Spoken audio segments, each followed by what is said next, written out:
मालदीव संसदेत मोठा ड्रामा पाहायला मिळाला। अध्यक्ष मुइझू यांच्या कॅबिनेटला संसदीय मंजुरीआधी विरोधकांना संसदेत जाण्यापासून रोखण्यात आलं।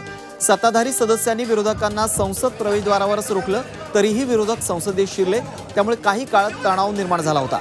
मुइझू हुकुमशहा असल्याचा आरोप विरोधकांनी केलाय। जर्मनीमध्ये बस आणि ट्राम सेवा ठप्प झाली आहे। तब्बल 90,000 कर्मचारी संपावर गेले। चांगल्या सोयी सुविधांची मागणी कर्मचाऱ्यांनी केली आहे। याचा वाहतुकीवर परिणाम होत असून लाखो प्रवाशांना आणि पर्यटकांना याचा फटका बसलाय।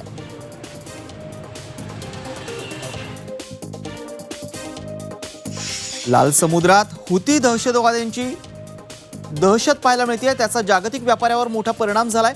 सुमारे 4 आठवड्यांपूर्वी ऑस्ट्रेलियातून इस्रायलकडे 16,000 जनावरं नेणारं जहाज रवाना करण्यात आलं होतं।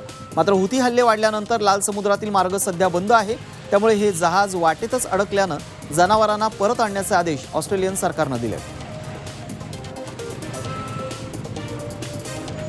पॅरिसमधल्या ऐतिहासिक लुरा संग्रहालयात 2 पर्यावरणवादी महिलांनी मोनालिसाच्या पेंटिंगवर सूप फेकलं। सुरक्षा व्यवस्था भेदून त्या संग्रहालयात घुसले आणि त्यांनी लिओनार्दो दा विन्सीच्या ऐतिहासिक पेंटिंगवर सूप फेकलं। या दोघी फूड रिस्पॉन्स संघटनेच्या सदस्य आहेत। त्यांनी पर्यावरण आणि अन्न स्रोत संरक्षणाबाबत घोषणा देखील दिल्या।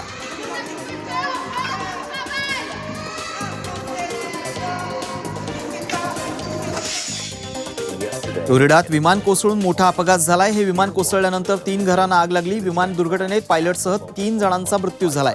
विमानाच्या इंजिनात बिघाड झाल्यानं अपघात झाल्याचं सांगण्यात येतंय।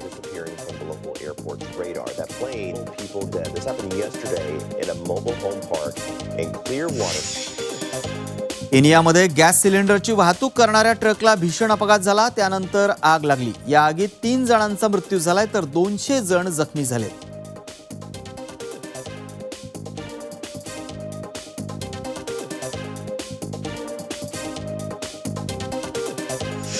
तुर्कस्तानात इस्तंबूलमध्ये एका चर्चमध्ये गोळीबार झालाय। रविवारी सुरू असलेल्या प्रार्थनेदरम्यान 2 मास्कधारी हल्लेखोर चर्चमध्ये घुसले आणि त्यांनी एकावर गोळ्या झाडल्या।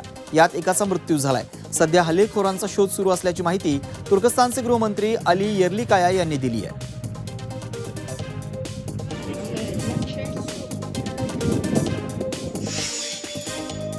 उत्तर कोरियाकडून पुन्हा मिसाईलची चाचणी करण्यात आली आहे। दक्षिण कोरियाच्या समुद्राजवळच उत्तर कोरियानं मिसाईलची चाचणी केल्यामुळे टेन्शन वाढलंय। याआधी उत्तर कोरियाचा हुकुमशहा किम जोंगनं अशा चाचण्या केल्या आहेत।